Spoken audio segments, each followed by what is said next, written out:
his comments, which have been really interesting.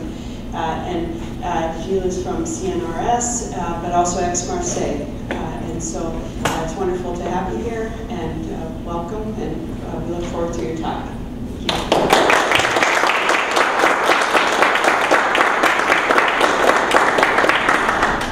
So thank you for these kind words, and thank you for inviting me to give that talk on John Keynes, and more things maybe. And thank you for those who are still here after 3 full days and on the morning.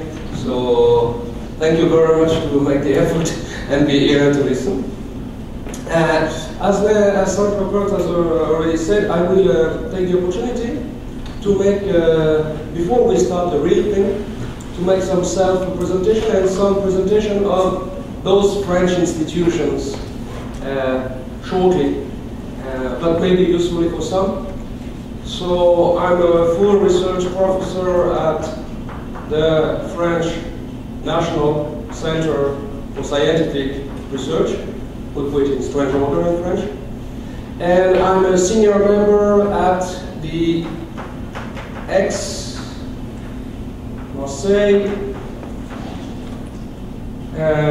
School of Economics. Aix is for Aix-en-Provence, of course.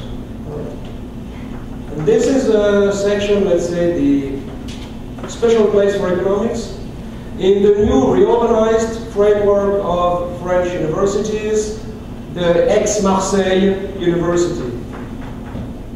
Some find it amusing. I don't know about you. But this AMU holds 70,000 students, plus the staff that goes with it, both administrative, technical, and teaching and research. And this thing picks up among the large part of economics and management that there is in, picks up, let's say, the international level, like world class. We can work with other institutions in the world because we. The interesting part, besides that, for some of you at least, if I understood well from the presentation, the stage in their work, is that this thing will be recruiting. Yeah, this is French standard, right? So it's very low wage. This is recorded, I guess, but there is no problem in saying the truth. Except that by French standards, it would be a little better than usual French standard. It won't match up what you have in the States. But for those who are interested in living in France, and working in a nice environment, because Provence is a nice environment, there's nothing to say about that. This is like an opportunity that's also open internationally. And part of my job is not only to present my own work, but to advertise that to the world. So here is maybe a good place to do that. For those who might be interested in just visiting, there are visiting positions for a short time, and there are also tenure track opportunities. Not many, once again it's France, but that exists, and that's worth it. It's not only amusing, it's also very serious, at least in the way they want to reshape the French institutional framework of higher education. Now that the advertisement for my place is done,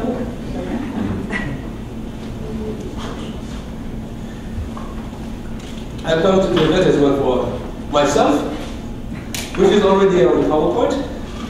I will use the PowerPoint mainly for quotes and for advertisement, as we'll see. So as Sandra said, I mostly worked on philosophy of economics and looking to understanding some of the basic concepts. And to understand that, well, what's best then go back to the original texts. There are some corpus that have been very much studied. I don't know, Ricardo, Marx, etc. And some purpose that have not been, for various reasons. Also depending on the countries. For example, I have just published the French translation of the Untersuchungen über die Methoden der Sozialwissenschaften und der politischen Ökonomie insbesondere, the investigations on the methods of social sciences and economics in particular by Karl Menger, which was written in 1883 and which had no French translation until last year, that is 128 years later. So it depends on the country. That has been translated in English much earlier, Italian, Spanish, etc. So there is a work to be done on such parts of the history of economic thought that have not been studied. Now it depends on countries, yeah, but it also depends on the schools. And I will say a few words about the schools. The Austrian school has been voluntarily and as a consequence of some of its choices, a sort of strange thing at the same time at the origins, and we'll talk about that, talking about Neville Keynes, of neoclassical school, and apart from it. So always at the origin of it, but always aside from it. So kind of marginalized to some extent. Therefore, they waited for the rap with Keynes and Hayek in order to get them publicized. So that work on Menger has benefited from archival work. So I wrote a couple of papers that I worked out from the archives. Maybe I can circulate that. And also worked with colleagues from Italy, Austria, and Germany, also from the archives.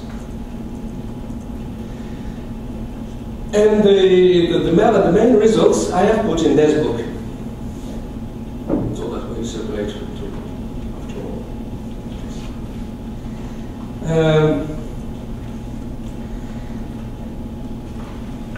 What's in this book, and that will bring us to the topic of today.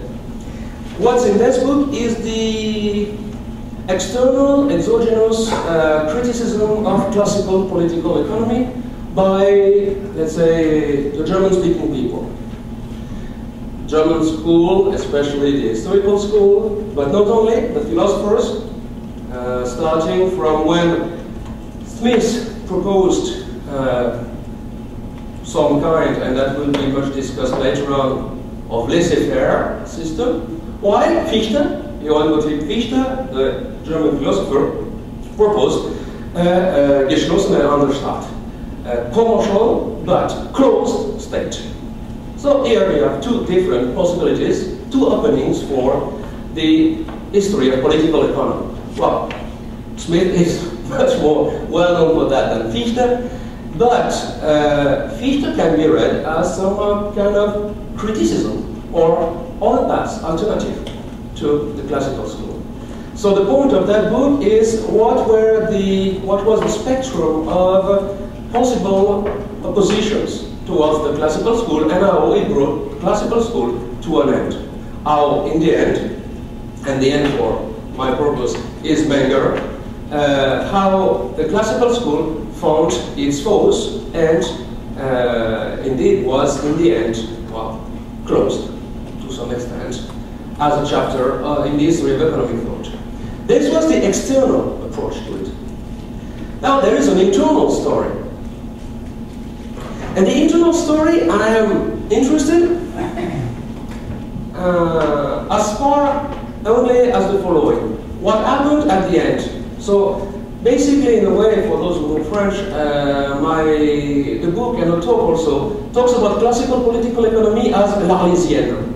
This is an operette in the 19th century where everybody's talking about l'Arlésienne, a girl from the city of Arles in the south of France, and you never see her. Well, it's the same thing in the book. Classical political economy, Ricardo, are nowhere to be found, except that everybody's talking about them. It's the same thing here. I won't be speaking about John Stuart Mill, except that, of course, is at the background of all that, because John Neville Keynes comes with his book when the influence of Mill has been arch-dominating the British landscape. So, when I mean that I will talk about the internal story of the classical political economy, it's not to retrace it or to follow it. It's to see at the end how it ends, or how it's kind of closed, or how it's how they end the opera. And I think that John Neville Keynes, in that for that purpose, is a major milestone, and that's what I was interested in writing and working upon it. So let's come to next topic.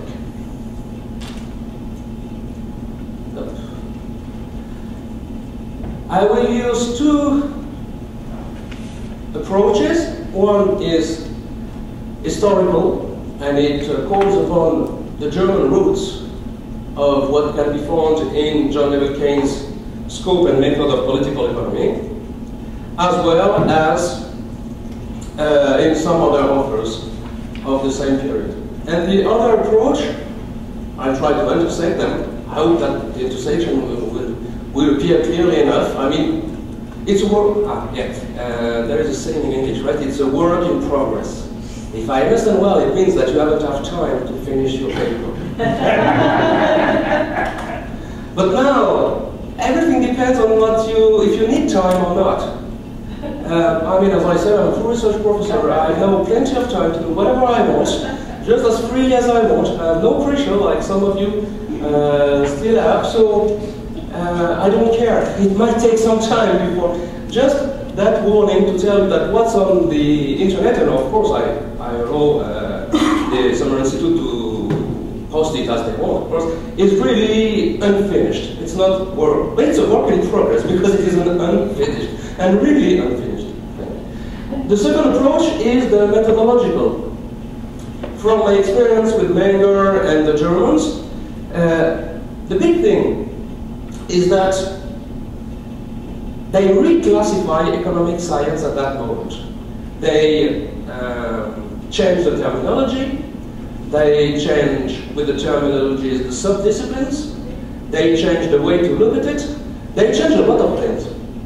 They reclassify the stuff. And John Neville Keynes, in the British landscape, is doing exactly the same thing at that moment in that book, of which the most famous chapter is chapter 2, right? I'll come on that, but for the tripartition, the famous tripartition, uniformities, ideals, and precepts. So, I will try to intersect those two approaches, history and methodology.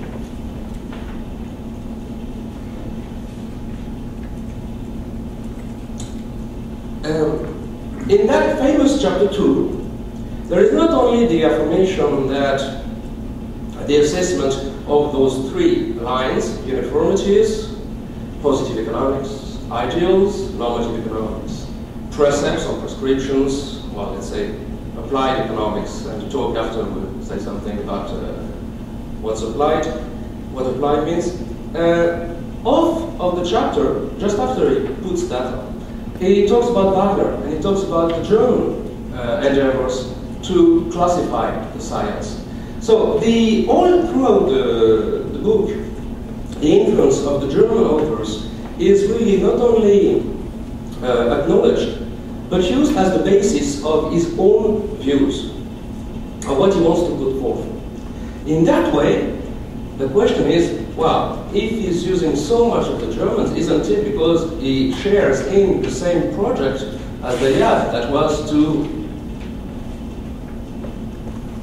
suppress is too strong, complement is too weak, supplement is too weak. So it's exactly the German verb aufheben. So what's dead in what's past disappears, and you keep what's alive of it in order to make something new. That's what the Germans wanted to do with the classical stuff by Smith, Ricardo, Smil, etc. And that's in a way what I think John Neville Keynes, as is taking support, as is working using the Germans, is also doing in a British context. A reason for the real success of that book at the time is that it gives a fairly balanced account of the different people it's about.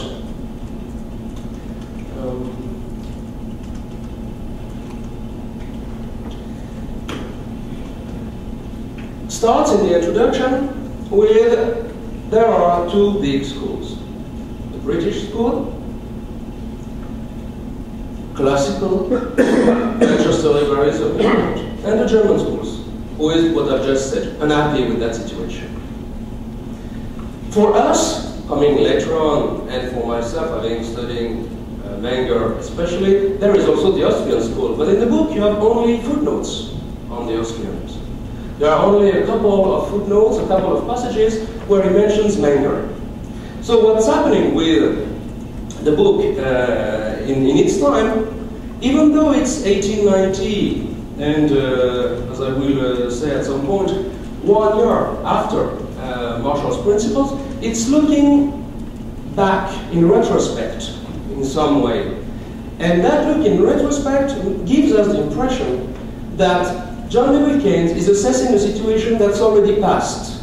1890, well, if you Jepson's 1871, Menger 1871, the Otto-Zolong investigations into the method 1883. So in some way, John Neville Keynes is looking back in retrospect, and we have now, much later on, that impression that it's something of the past, while Marshall was looking towards the future. Well, as philosophers know, when somebody is like that drawing the picture of something that's past, well, that's the moment of philosophy. And there is a good deal of philosophy in the book. So, philosophical, methodological, plus fairly balanced, plus a real assessment that introduced many of those German authors to the British audience, that makes for a reference book. And that's what the scope and method of political economy was. So, assessing those two schools, I leave you some time to read the quote. It's better than if I do it with my accent.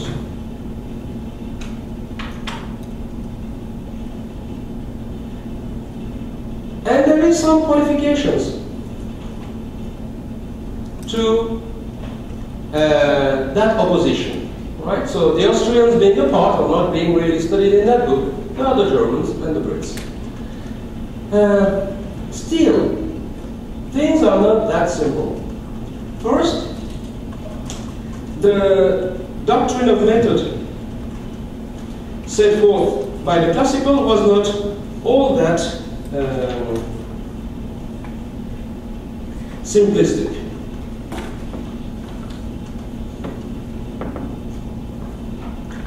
And second, in England as well, some historical stuff had gone through or had emerged spontaneously. John Neville Keynes adds that even in England, the spirit of the reaction, that is against classical political economists, was manifested long ago. So there is an indigenous birth of historical stuff. By Richard Jones, and in more recent years, very forcible expression has been given to it by Cliff Leslie and others. At this point, John Neville Keynes mentions also that, well, doesn't say that, but you can paraphrase it in, not all Germans are the same. And this is a nice qualification, because if, for those who know Menger fought is the dispute over the methods in the 1980s, in the 1880s and 1890s, by, well, let's say that they're putting them all together, right? There is one German school, one German historical school of economics. The head is Gustav von Schmoller, and they are more or less alike, which is not the case, definitely not the case. And John Neville Keynes very clearly says that and assesses the differences between the various Germans. At the same time, the German school, the historical school, had emigrated or given some other influence to different places, like Italy, mostly, but also like the United States, as you know. For that, I guess better than myself, that the students at the time who were going to Europe to study economics would go to study not only in Britain, but also much in Germany. They would come back and there will be some link or some influence to the birth of the old institutional school in the United States. The concept of influence asks for some caveats. It's always difficult to use and always kind of unrewarding because it's difficult to trace first. And then when you trace it, it's not because, as I did, you check that that book is in the library of that author, that you must have necessarily read it, or that. So the point there, what the best that you can do, given that you will never have 100% certainty, is still to go even one step beyond and to check on the book itself. And if, as is the case, so I take another example, if, as is the case for Menger and Aristotle, you can find in his own copy of the Nicomachean Ethics and his own copy stand by his publisher of his own work, right? If you can find endnotes, manuscript annotations that specifically send the reader himself, because those notes were for himself, from one book to the other with the page, etc., well, you get a fairly good point that there is some influence. At that moment, you may say, well, he recognized something that he himself was interested in or had thought. So, did he get the idea from the past author, or did he get a confirmation or some positive point on his own ideas? That you cannot really set. But still, you have fairly good hints that there is some influence in a way that you can do something with both authors. So, although the notion is difficult, it can be used. In Britain, so that's the quote that I have done, that I given before. In Britain, then you had local, autochthonous British historicists. For example, those two ones, and I quote some of their writings. The last one I put in italics to give some explanation. I'm a much better specialist of the German text than of the British one, so if somebody has more information on it, I'd be very happy to learn about it in the comments. What I guess from what I've read is that the goal is really not the same, and maybe that's one of the reasons why historicism had less influence, anyhow, even when it was endogenous, when it was autochthonous in Britain. When the Germans worked on the history of their country and of its political economy, they were kind of rebuilding a story, narrating the story of their own past in order to build their present. They had to unify their country, they had a lot of things on the agenda, and they went back to the Cameralists and to the old German Teuton things in order to use that for the building of their own country at the moment. It doesn't sound like that was the case, and of course there was no need, and that's why it was not the case, with the British historicists. Their goal was much more purely or merely methodological. They were unhappy with the methodology of the classical school and unhappy with the results, not for practical purpose, but because of their understanding that something was missing, something was lacking in the old classical ways to do it. Therefore, there was much less of an emergency. There was much less of a need and of a reception for it. And that's maybe one of the reasons why there was little influence on the whole. At that moment, the Moroccan student of Marshall, William Cunningham, went to England and then would become a little famous at the time for his speaking on his master and on different British authors. And he wrote especially that essay, which is why had Russia so little influence in England. So the first part of the talk, what I've done until now, is to try to present the schools, state the concept of influence, and I will end that first part with an analysis, short analysis of that essay. You have the reference here. Now, what is the argument? First, Cunningham says that, well, translations are missing. I mentioned that in France, it was still the case for more than 1 century later. It's very special because the French translations, that's an excursus and it will be short, are biased in the following way. We were in very bad terms with the Germans at the time, and at the same time, France was very admirative of Germany as a country of science.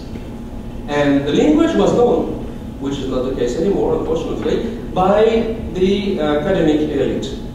The translations were then either done by some people who wanted to make that world of science known to the other Frenchmen, or for political purposes, in order to know why they had been so strong and why they could beat the French in 1870.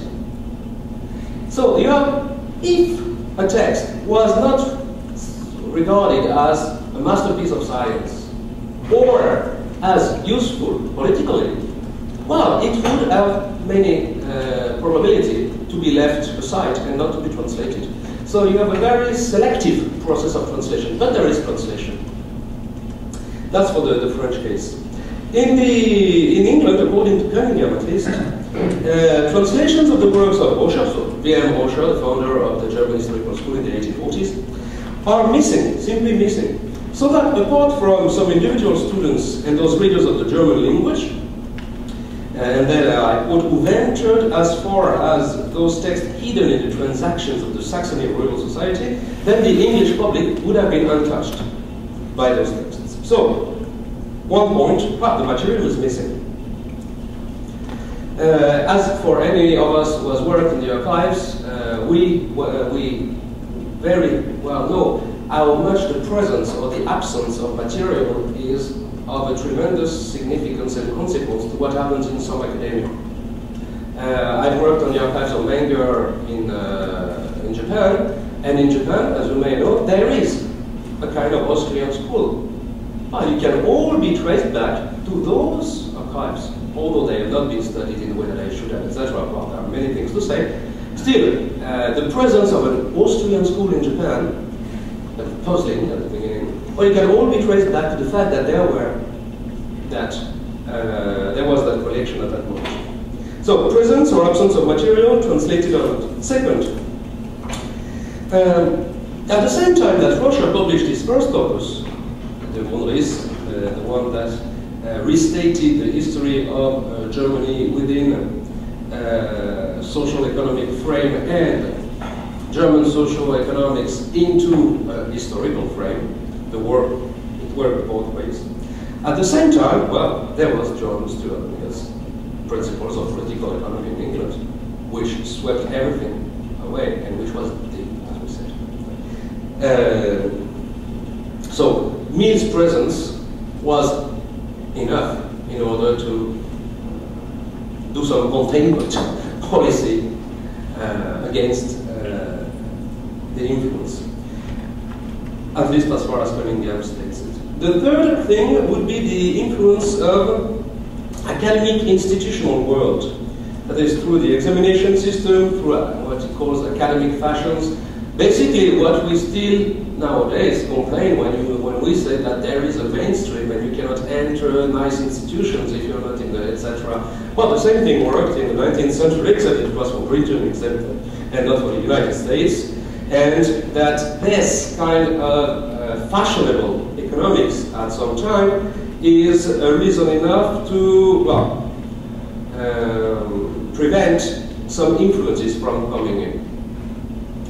This is a general feature, and it was the same in Germany when Menger's heirs, the Austrians, were simply not recruited on the positions for the positions that existed in Germany because of the influence of Gustav von Schmoller, the head of the later German historical school. The fourth reason that Cunningham puts in, and there it will be a question for me to the expert, is what Stanley Jevons made of theory of marginalism. So Cunningham argues quite in a subtle way that on the one hand, with the use of the utility concept, economists was freed from the necessity to assume free competition and assume a series of characterization of classical political economy. So Jevons freed the economist, the modern economist in a way. But on the other hand, that same use prevented the public from easily understanding the matter. And with the use of mathematics, it made kind of an entry barrier to the discipline. So the use made by Jevons of the marginal method, and by those especially that came after him, distracted attention from the alternative possibility to classical political economy, which would have been historical ways. So Cunningham praises Jevons just in order to then say, but it distracted attention. Basically, it was a story of missed opportunities for historicism in Britain. What's also common to the two schools, the two big schools of the British and of the Germans, is that they were at crossroads. They were, there was a new dealing going on in those. They were really reshuffling the cards, you would say, and new themes that were not really academic, like Marx was a journalist after all, would come in and be one way of the 20th century economics. While other things would disappear. At this crossroads, as in any times of crisis, the marginal utility of doing methodology, history, or philological or philosophical analysis of economic thought raises. When everything goes fine, those are topics that are not really, because you don't give results, that are not really appealing except for some philosophical minds. But when you're in a time of crisis, or at a crossroads, as it was the case at the time, then the utility of those subject matters raises to a large point that it becomes important to look at them carefully. That's what happened at the time. Also, a remark that's very funny when amusing when you know both, when you see quite well how Menger and Cunningham react. It seems that they are like in mirrors. Menger is complaining of the arch dominance of the German historical school in his German language sphere, and Cunningham is having exactly the same complaint, but reverse on the British sphere. So they really look like they're in mirrors for the complaints and for the hopes that things will change. Cunningham, that there will be some more history, and Menger, that there will be something different from either the past classical thing or the historical thing. Well, there is a reason why Cunningham and Menger are not in the same league, too, is that Cunningham stops short with that. I mean, that's the end of the story. He won't put forth something as big as what Menger could in giving birth to the Austrian School of Economics. This was for the first part. So let's come back for the second part of the talk to the book.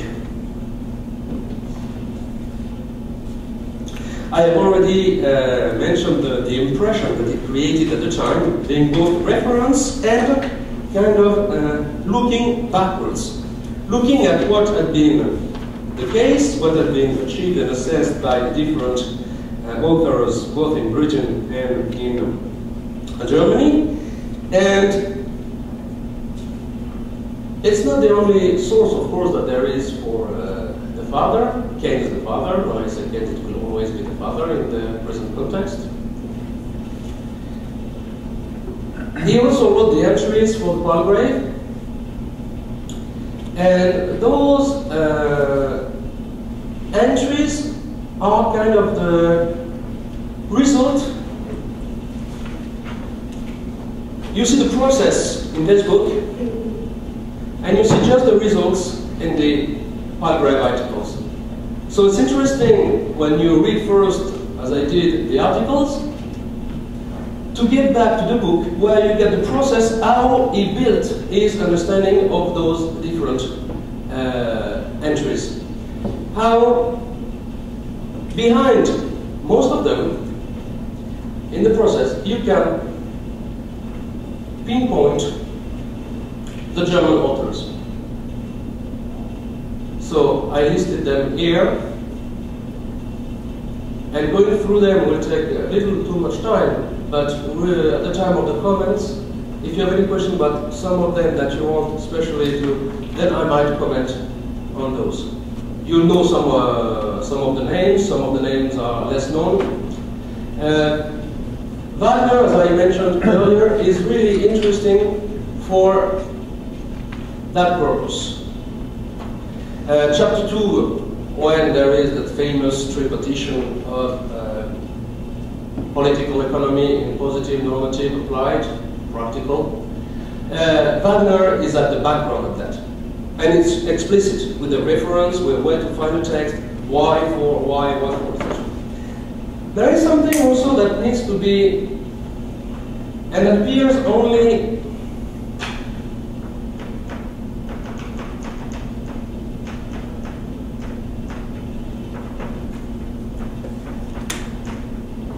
so John Neville Keynes has an agenda in the volume, right? That is to say, some things in the methodology have gone insufficiently done. That's why there was the reaction by the historicists, either German or British, and some of them go too far. So what we have to do is to assess what there is really to classifying modern economic science that can be done. He goes for his famous tripartitions. But then, in different places, and when those German comes in, and you know what they were talking about also, you see that the picture is not as simple as we remember it. What do you do with causes? Remember Menger, von Setzer, the Principles, 1871, the first sentence is everything goes by the law of cause and effect. Right? What about causes? What about facts? After all, what I would oppose to ideals is not uniformities, right? Normally, I would oppose facts to ideals. And now, if I think of facts, I will have two kinds of facts, right? The things that really happened at a place and at a time, historical stuff, and the things that may happen and upon which there are probability laws or distribution functions that it happens or not. There is the probable. But with the probable and the uniformities, here I have something maybe that has to do, right? Probability regularities.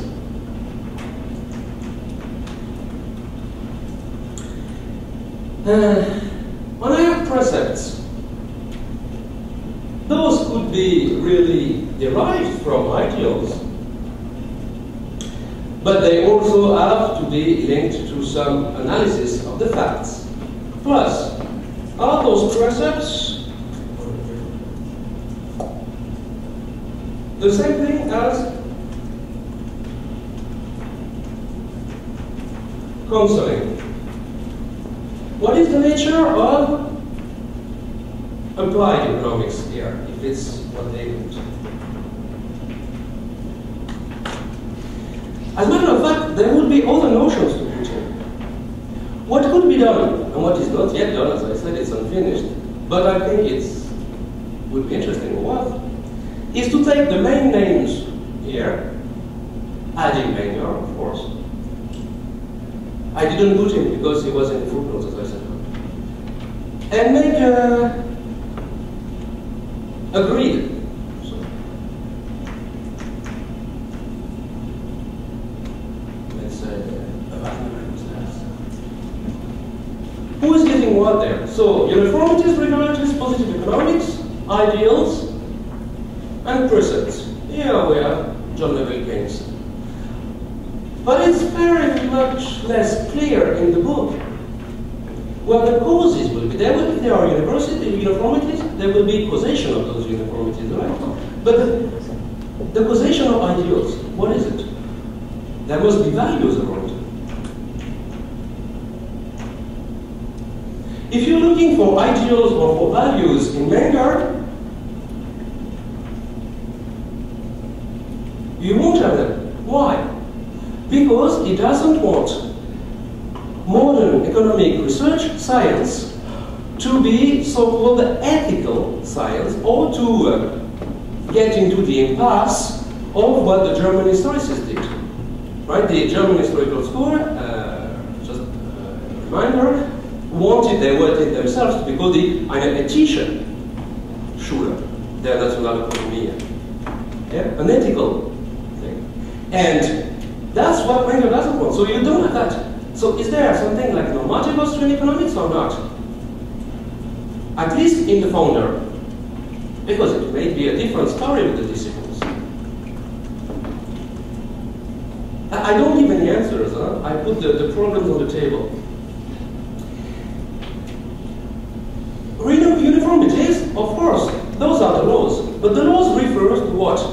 To types. And that's where we have, in Menger's parlance, Realtypen, real types. So what is a real type? It's very simple. It's Weber's ideal type. But you change the word ideal for real. In that case, they mean the same thing, right? So the ideal typen, the ideal types of Weber are, as a matter of fact, in the Grundsätze 20 years before, and they are just called Realtypen. But it's the same idea. It's that you build with the typical idea of some behavioral trait, for example, greed. Somebody who is a l'avare de Molière, for example, right? Or some greed. You will have the type of greed. That will be a type of behavior. From there, you can derive different consequences. From that concept, you have different probable behaviors, and you make positive economics out of that, for example. And when you come to precepts, you have that in Menger. And the very interesting thing here, if you read at the end of chapter 2 by John Neville Keynes, and if you know besides Menger, is that they are talking exactly about the same thing. John Neville Keynes says, this applied science of economics will not be one, like positive economics is one set of science, normative two. Applied is not one. Applied will be a series of practical sets of knowledge upon different topics, upon different subjects. And it's exactly the same with Menger, where he gives the example of the Finanzwissenschaft, science of finance, public or private, policy making, etc. They would conquer here, but here, etc. If you do the same with Wagner, if you do that with Schmoller, you will lose that. Of course, Schmoller was a Kearney lad, and there are many qualifications. So you'll find the sentence that says that there are some uniformities, regularities. But what there is not, or what there is only as a qualification of the main thesis, which remains anyhow from start to end, is that you cannot build on that. There is no theory as such that you can deductively derive from some, we use the word axioms, but it couldn't be used at the time because it was not mathematized, from some starting concepts or starting features. Right? So Schmoller knows how to qualify enough his argument that you could interpret it the other way around. But as a matter of fact, the main line is always clear. Right? You won't have enough of those uniformities to make laws. Why? Because what we want is to build out of the history of Germany something that is useful for building more united Germany and know about its future, knowing its past. So, you see that I'm trying to intersect 2 points. The German roots, the historical approach, with the purely methodological understanding of the frame that John Neville Keynes offered, and that is quite, we think, at first, simple and easy, we get positive, normative, applied, and that's all fine.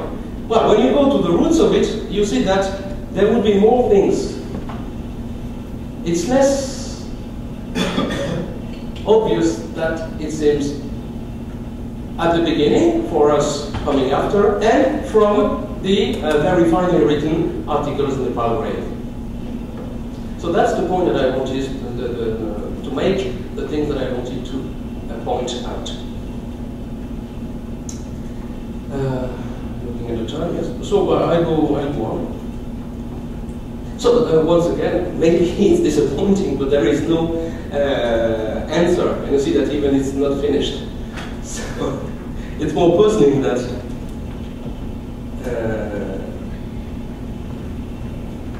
than anything else. But this is where to start from, I think, if we want to understand what happened at that crossroad and what the consequence of that crossroad was to us.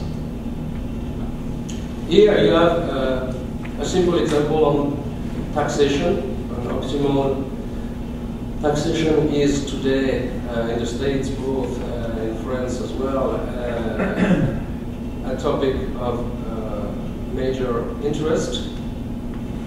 We have a new president in France, and the taxation schemes that will be implemented have something to do with what's being done at MIT by Piketty, the French guy, and at Stanford by Emmanuel Says, long time ago. So,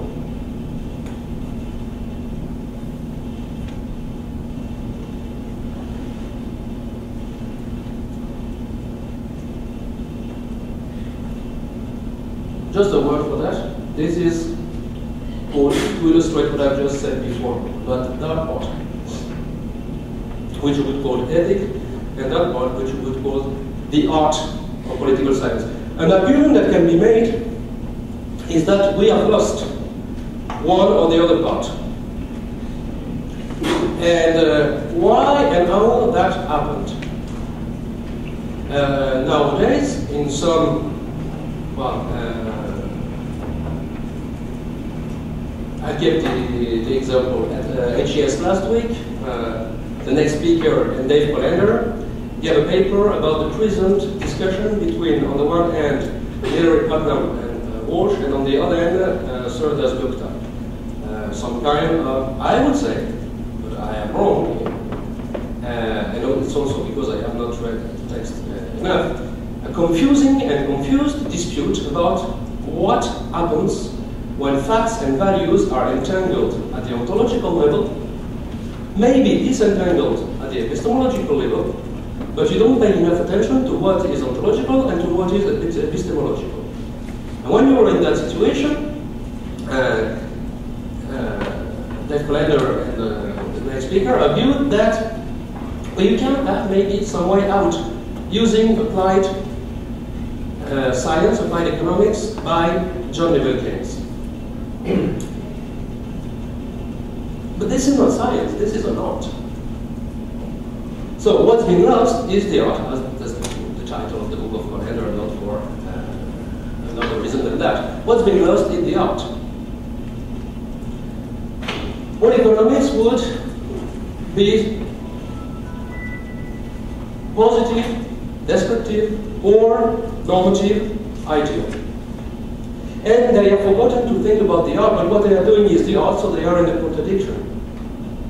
You can argue also that on the contrary, what's been lost is precisely that's what, the ethics of it. And that's one of the main criticisms that's made to the neoclassical school, that they have forgotten to listen to the fact, to hear that when you discuss a socio-economic phenomenon, that there is not only the pure economic aspect of it, but when it comes to use or understanding what it is about, some other aspects coming from ethics, psychology, etc. Well, something happened that part of what was being built then, part of what was being reclassified, disappeared, to some extent. And the reason why we may argue that we are in a crisis again is not only because in the facts there was an economic crisis, and there is an economic crisis, and that men are always condemned to think about what they are living, because they cannot help but trying to understand what's going on in what they live. So, economic factual crisis implies, to some degree, intellectual crisis. But it's also because we have missed, or we have forgotten, or we have left aside, or put into oblivion some of the concepts that were used at that moment. So, classifying political economy at that time is in some way responsible for having to reclassify it now. There is a task to be done, and maybe the reason why there are seminars in philosophy of economics, history, etc., is that we feel the need for it and lack part of the tools. So the first thing to do is to re-exhume the tools. And that's why books like John Neville Keynes' book are useful in that regard. When did that happen? Because as everything was on the table then, why was it swept out of the table? Well, I do not know enough about Marshall to say that he is responsible for it, or that Robbins, who comes after, is even more responsible in 1932 with the essay on the significance of economic science and the impact that it has had for 80 years on the whole profession. But the point is that that danger was pinpointed at the time, for example, by this William Cunningham. When he was attacking his master, Marshall, it was not only to make himself a position in the academy, which he got. It was also because something was disappearing with the new kind of economics that Marshall was implementing. Something that makes us look at Marshall as somebody who looked forward, while we regard Keynes, the father, as somebody who was assessing things that were backwards. So that crossroads there, I think, would need, and that would be the next step for me or for somebody else, would be to take again, because they were exactly simultaneous, even 1 year after for the father and for Keynes, to take Marshall and Keynes along those different concepts, to get the framework and to get what's missing and what's been missed. And if that would make sense to reenact in today's debates or not, at another crossroads. It's like there were maps. I don't know if I make myself clear. It's like if there are maps of, let's say, subways of a big city. Take the map of the subway of Paris 1900 and the map of the subway today. And you see that some of the stations have disappeared. And some of the stations have grown into importance, and they have become really nodal points on the map. And some have been built, of course, because there has been 100 years of work in South. So when you put down the maps one onto the other, you can track, you can trace the different stations and lines with the directions. But you can do the same with the concepts instead of the stations. And when you're doing that, you have a better understanding of what's going on at your time. And as I said, if it's a time of crisis, then it has a major utility, while at other times you may just forget about it. I think that maybe this is a time when it has that utility. So, I have already said what I didn't deal with John Stuart Mill, but being at the background of all of it, why Marshall gave that impression, and why Robbins is often criticized for having simplified, overly simplified the whole thing. and I thank you for your attention, and especially for the fact that I don't give any answers. That's a trait of the philosophers, but I'm sorry.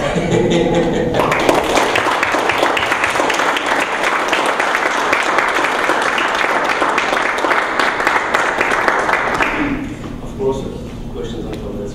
Sure, there will be many questions.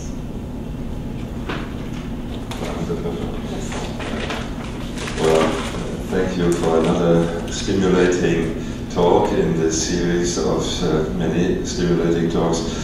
Let me address something. Well, you say it is work in progress, and maybe this suggestion.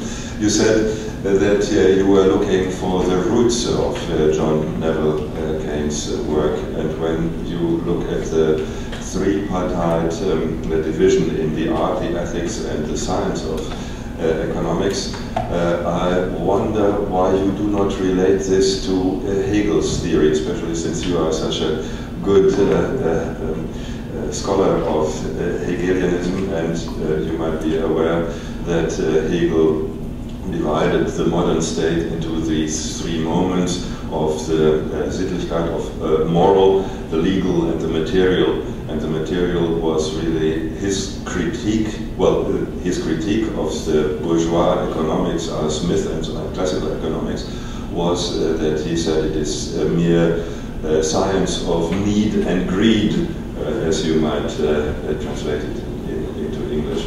And this criticism could maybe also be included in your criticism of classical political economy, and that might be related to John Neville Keynes, especially since Neville Keynes cultivated Hegelianism. He sent his John Maynard Keynes to the classes of MacTaggart, who was the Cambridge Keynesian. You know that Marshall studied Hegel to make some self-advertisement. I have a chapter on this in my book on Keynes.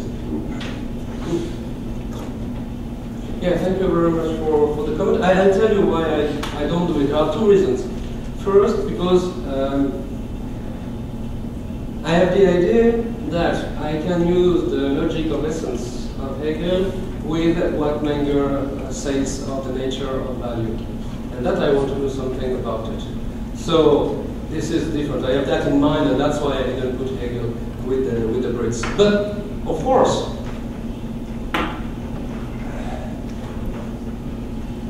as you mentioned with MacTaggart, but not only, there are the heirs of Hegelianism, the new Hegelians in Britain. And what I do not know, and that's where I would have to start with in order to relate Hegel and John Neville Keynes, is what was within, as I said, I know much better the German environment than the British environment, and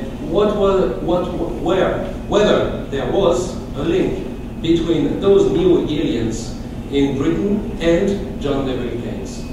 That's MacTaggart is the one. MacTaggart is the link.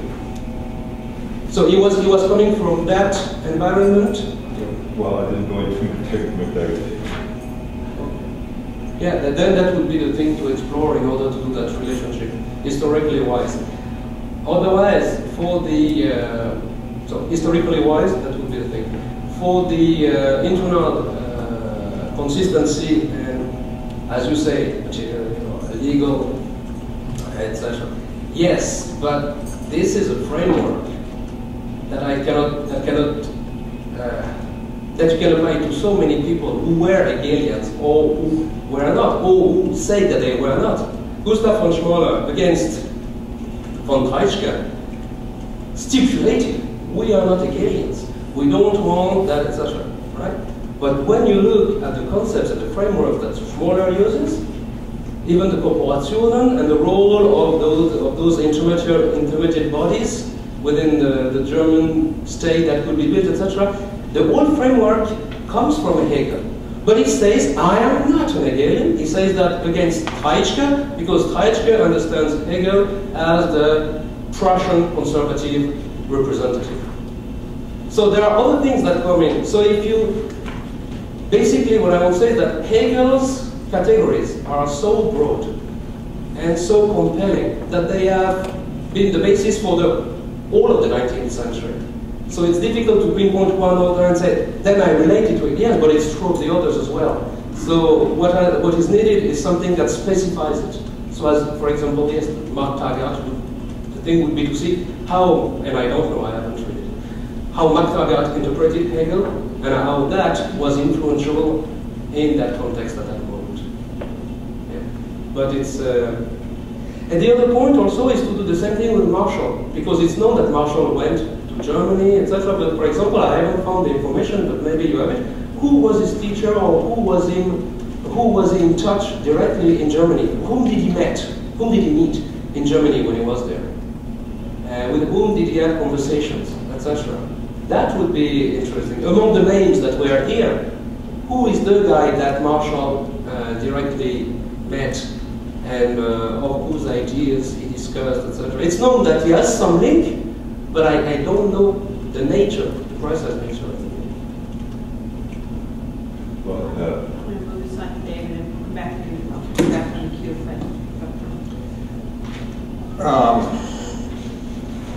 I made a list of things I have to read at the Library of Congress on Thursday for your lecture. So I've already got a reading list, and the Paul Graves entries are the first on the first of the things, particularly the deduction. And I think one of the reasons I'm so excited by having a couple scholarly accounts of J.N. Keynes is I think he is the last of the 19th century political economist who has dual competence in logic. And if you just simply list the 19th century logicians and political economists, you get this staggering intersection. Just you get Whately, who revived logic, and you have to put in the senior's axiomatic approach to political economy is clearly Whately, and then you get Babbage just tossing off Whately moves. You get Ewell, you get Mill, you get Jevons, and then you have Jevons studying with De Morgan, in conversation with Hugh McCall. You get Charles Dodson doing logic and voting theory. It's more or less the same time. So you get this overwhelming group of political economists, logicians, and in this discussion, deduction is a contested term, and so that we tend to think of deduction as without much empirical content, but that's contested. That the people before Jevons are characteristically working with modal logic, and so and the attack on modal logic from Boole is going to have has empirical content. Okay, but we don't. I think Sanders' work on reminding everybody, hey, Jevons is a logician too. And in his time, he was a really important logician, and that this is what is it that we miss when we don't see these political economists as simultaneous logicians of considerable stature, and how exactly are they proving the theorems? Are they proving their theorems in what we would consider economics? Or are they making logical steps and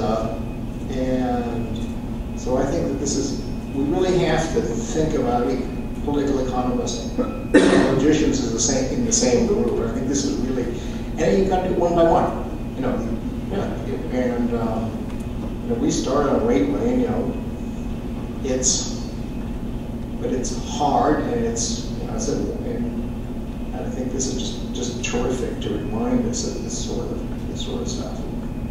If I may transfer to the world that I know best, and say the same thing, but then let's put it to the Germans. Of course, the picture is historicism, induction. Menger comes and gives a logic of deduction, etc. No. As you, I think, perfectly point out for the Brits, which I know less, it doesn't work that simply. And if we have the impression that it works that simply, it's also because of the evolution that we've lived afterwards. The Austrian school, with Mises and the a priori stuff, seems like you don't need any contents to that deduction, but the a priori axioms derive everything and you'll be fine. Well, quite surprisingly and interestingly, this is exactly what Fichte says in the Grundlage, in the principles of the right of nature. It's better than that word. So there is more in common, quite surprisingly, in that direction than with Menger. Why? Because Menger says, rightly, you do not start with collecting facts and inducing from there regularities. Because if you do that, there will always be other facts that you may collect, and the regularities that are the result will be different. So you will have nothing stable to work on. So you cannot start that way. You have to start from what? From the tuple, from the types, and from concepts that are linked to the types. For example, salability. Salability is a concept from which I can understand how money works and what will become money, given time and place. Given time and place? Yes, given time and place. So, at some long time ago, money emerges, we all know the story, right? Money emerges that way, etc. There is cattle, there are shells on the beach, it's sunny, so the beach would be nice, etc. And there are coins there, and in the end there is what? There is something that Menger didn't expect, wouldn't have known, that there were small plastic cards with just numbers. Right? That whole story, what's the point about it? Is that I can explain it all with a concept. But I don't have the contents. So, how do the contents come in? They are not coming in as basic elements from which I know the concept. They are coming in as nourishing, as providing flesh and blood to the concept at every stage of the historical development. Historical development? Yes, historical development. About Menger? Yes, about Menger. So, the role of empirical stuff within the logical framework of Menger's deductivist, causalist views is very important. So, you see, if I may transfer to that word that I know best, as we perfectly said there, the empirical element within the logic of the thing is essential. And you cannot get rid of it. If you get rid of it, then you have another interpretation, which would get me to say that some part of the Austrian school is Austrian, yes, of course, but not Mengerian.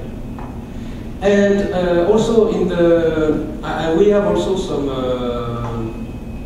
in one of the books that I circulated, the one that I edited in Germany, but it's partly in English, about the Menger's reassessed upon, this one. There is an essay by Lordon and Moana using the part of the archives, a little, in order to prove that point and how empirical stuff gets included within the Mengerian framework and has to do with it.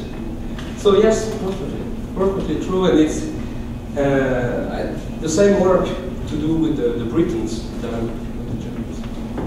Okay, so I mainly want to comment on your stuff about the English Historical School, but there's a quick digression I can't resist on David's thing about logic. I've been reading some Charles Sanders Peirce recently, and some of his essays, he's a big guy for tripartite distinctions also. But I think the essay is called Evolutionary Love, and part of the theme is there sort of to get beyond what he sees as the current spirit of the age of political economy. He specifically targets how political economy is the problem and sort of self-interest, and wants to go beyond that to what he calls this, this higher stage of evolutionary love, where there's sort of broader synthetic views. And it sort of came to my mind that the person that drove, the story usually goes, the person that drove Pierce out of Johns Hopkins was Simon Newcomb. So there was a political economy issue again, but I think it was actually a marital problem that another one of these guys that really drove him out of Johns Hopkins, not conforming with sort of the current practices of the day. But anyway, to go to the English Historical School, my sense of that was rather different than what you said. And one particular note, I don't think William Cunningham was an American. I'm pretty sure, I looked at the Wikipedia entry, that he was actually born in England. He was a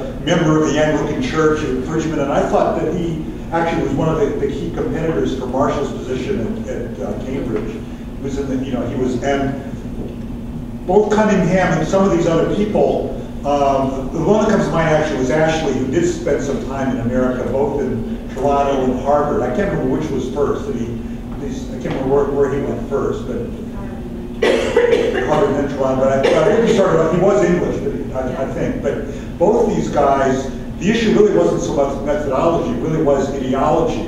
And I think they were both building on the spirit of Toynbee, Lectures on the Industrial Revolution, which is sort of a non-Marxist coming to terms with what they saw as the massive problems with England's industrialization. So they had this view that there were real problems with the current capitalist system, with industrialization, and they were doing historical stuff to sort of come to terms with that. So there was very much an ideological component of what they were doing. In fact, a sort of anecdote that indicates that I've read about why Ashley was brought to Harvard. Charles Eliot, the people at the economics department in the, I guess it was the late 70s, 80s, there were basically three traders, including James Lawrence Lachlan. And Eliot was having issues with some potential donors, Boston area businessmen and manufacturers, who basically were very much protectionists, as were many New England North Americans at the time. And so he explicitly brought in Ashley because Ashley was a protectionist, sort of a good critic of a good critic of capitalism and so on. So it says something about sort of ideological tone. And Ashley did not get along well. He didn't stay at Harvard that long. So I just sort of wanted to mention that element, I think, of my sense of at least some of the English Historical School. It wasn't methodological. A lot of it was very much sort of ideological, if I can put it that way. Well, there are a few points here. First, I must say, I'm in favor of love. Whatever the time, whatever the situation or the position, I'm in favor of. About Cunningham, when I checked, this was, I must say that although I have read John Neville Keynes quite a long time ago already, I haven't done that for Cunningham. So when I checked, I came upon that American thing, so I must have not checked in the right place. It's just because he published in that journal, the American Annals, but he was based in England. Based in England? Well, based in England, yes, because he wanted the position in England. No, he was born in England. He was born in the Anglican Church. And so, what I knew about him and England is that he had been the student of Marshall. I don't think so. I thought he was a rival with Marshall. So I thought he was a rival with the chair. So, that is what Marshall says. In Marshall's answer, he says, a student of mine has just picked me on. There is... you don't mean Clapham, because Clapham was the student. No. That's not sure. When he was born, I'm not. But the fact that Marshall says, I don't know what it is. But there is an answer. He picks on Marshall in the essay, not the why had Russian influence been so little, but another one. He picks on Marshall, and Marshall feels compelled to write an answer. And the answer begins with, a student of mine has recently picked me on that, and I want to make things clear for everybody. So, I mean, he cannot make that up, I hope, I guess. So there was a link like that of subordination. And then Cunningham wants to, as you said, rival with it, wants to compete with it, and wants to attack him in order to get that position. And at that moment, there is a part not only of ideology, but a part of institutional strategy. So it's academic politics there, that's coming. But I'm not interested in that, but there is that aspect. About ideology, and it's in the appendix A of chapter 2 of the scope and method of political economy, that Keynes writes about the links between the classical school and the laissez-faire liberalism, 19th century praise of capitalism. Of course, because of the links that there is between the two, when there is an attack on the classical, it's always at the same time an attack on this laissez-faire. So it's always ideological as well. But it may be in many ways. So Keynes tried to sort out things and says in the end, even though they were linked, the British classics and the Manchester laissez-faire school, etc., even though they were hand in hand, it's different. They are not the same thing. You can analyze them, or maybe they are, ontologically speaking, but epistemologically speaking, you can separate what's on the one hand and what's on the other. So if you have good reasons to attack them ideologically, it doesn't imply that your point, methodologically speaking, will be good. Conversely, if your point is methodological, they may also be ideological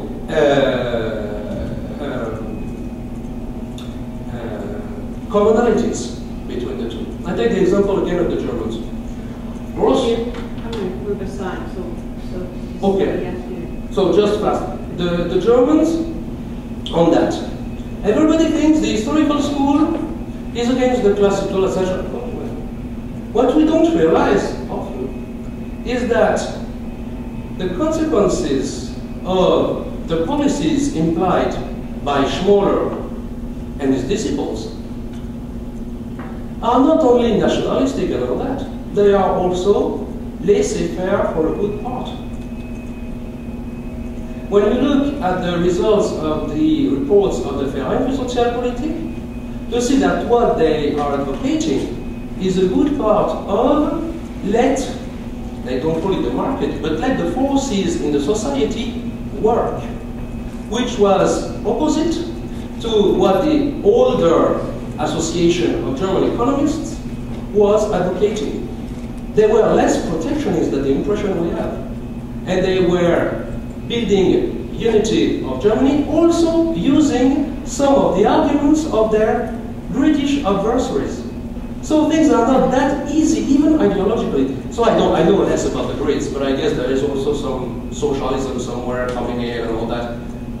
But you see, those are different things to be sorted out. Therefore, the methodological analysis can be done as such, and ideologically things are not as clear as they seem. That would be right. I'm sorry, keeping moving. I think I forgot my question. No.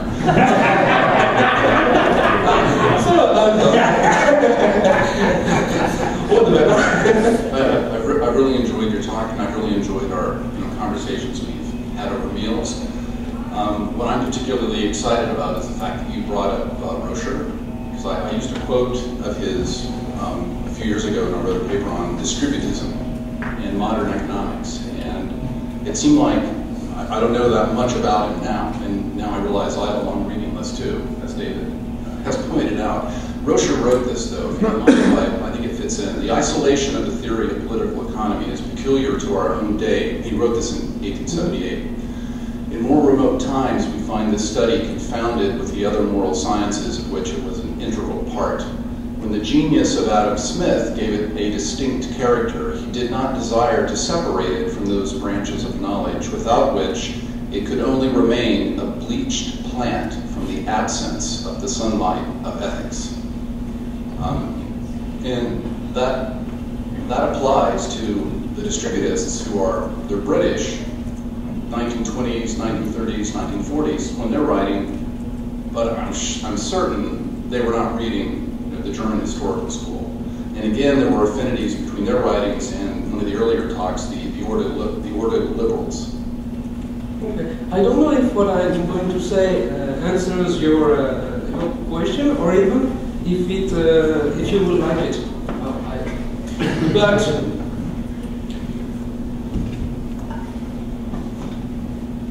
so, to what I know for sure about Menger, the idea is, last appendix of the Untersuchungen, to deny that the so-called ethical school be ethical in any way. They want to be called eine ethische Richtung der Nationalökonomie, ethical direction, orientation in political economy, and that's not the case. And it picks on Russia at that moment directly, saying, well, if you want to put in some Protestant religion and some lyric poetry, it's up to you. I'm doing science, and from now on, from this book, the Untersuchung on, it will be clear that this is not part of science. So that's for Menger. So maybe you might think it's a loss, right? But in Menger's view at least, it is the way to modern science, that is how to live, besides how to live behind both the classical and the historical, right? They are behind. We are starting anew. As far as John Neville is concerned, I would argue that the fact that he puts here the ideals, right, is making the point also in a way that's not the way of Menger, but in a way that's not the way of Russia. On the contrary, what he fears, to my understanding of the book, what he fears is that because the British historicists went too far on the other side, ethics would be regarded as a necessary part of the science of economics. And he explicitly says, again chapter 2, but also chapter 3, we can do science without caring about ethics. Doesn't mean that we do not have to care about ethics, but that when we do the positive part of the science, then ethics has nothing to come in. And if we want to do ethics, this is, by the way, why I put that second term of ideals. So it's parallel to what Menger is doing with facts this time, not ethics. If history claims to be the way to do science, then we will have no science because we will lose theory on the way. Therefore, history cannot be science as such, but history will be a part of it. And I give it, that historical part, its own field to explore. So to my mind, to my understanding of the reading of Keynes, that it's that. I give ethics, in order for ethics not to become mixed up and tangled with it so much that, which is the case of Russia, I give it that field where it can be dwelt upon. And therefore, theory in Menger, positive economics in Keynes, can be pursued freely. Then will it be bleach? But it's bleach if you think of a social phenomenon as having to do uniquely with one of the aspects of the economic science. If it's only theory that tells about social phenomenon, yes, it's bleach. But if you also think that in Menger history, in John Neville Keynes, ethics have to do something with it, then the same social phenomenon can be studied from those different sides. And those sides are part of that big world of this science. It's like you have a cube, and you turn around it. It's always the same cube, but you won't be describing it from the same angle. And still, if you were to, for example, mathematize your description of the cube, your description would fit well whatever side you are in. So it's the same phenomenon. There is enough to be modeled, understood, or whatever, that it shows it as the object of your science, but still you don't see it from the same side. And when you want to do something with a cube, well, maybe it's better, I don't know, if the cube is it's a cube, but on the one side it's this color, and you want to adjust it with the piece of furniture that's that and have the same color, then it's better to use it on that side rather than the reverse side, for example. So when it comes to practical, what you know about the cube, we also have to take into account which side of it you will use for your purpose. Gilles? Yeah. I'm going to draw us to a close. I want to make sure we stay on time today. I know we have 6 papers, and so if we get late, it'll just really be difficult for us. So this was fascinating. We've got a break. You can I enjoyed the break. Conversation, and thanks.